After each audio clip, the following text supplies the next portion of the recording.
శనివారం రోజు తీసిన వీడియో. మా ఊర్లోనే లంగావోని ఫంక్షన్ ఉంటే పోతున్నాను అనమాట.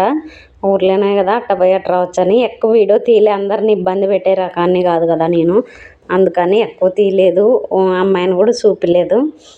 ఇంటికి వచ్చినాక ఒకటే కస్టమర్ ఇవి బ్లౌజులు వచ్చేసి 10 బ్లౌజులు ఏరే ఊరికి ఇచ్చినారు ఈ అమ్మాయిని. కానీ ఎప్పుడు నాకాడే కుట్టించుకుంటుంది. మనం చేసే వర్క్ బాగుంటే ఎక్కడ పోయినా కుట్టించుకుంటుంది అన్నమాట. ఇవి మీటర్ తెచ్చుకుంది. అమౌంట్ కూడా ముందే ఇచ్చిపోయింది. ఏరే ఊరు అమ్మాయి కాబట్టి కుట్టి పెట్టిండని ముందే ఇచ్చిపోయింది అనమాట. ఇట్లా ఇస్తే ఇబ్బంది ఏమి ఉండదు. కొంతమంది కుట్టించుకొని చాన్నాళ్ళు ఉన్నా కూడా ఇయ్యరు.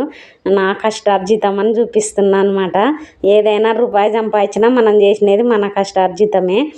మీటర్ ఇస్తే ఏ ఇబ్బంది ఉండదు. కట్ చేసుకునే కూడా ఒకటే 10 బ్లౌజులు కదా, 4 కట్ చేసుకోవచ్చు అనమాట ఒకటేసారి. కొంతమంది ఏం చేస్తారంటే 80 సెంటీమీటర్లు తెచ్చిస్తారు. అవి ఏంటికి సాలవు. లైనింగ్ మీటర్ అడిగినా కూడా కోప్పడతారు.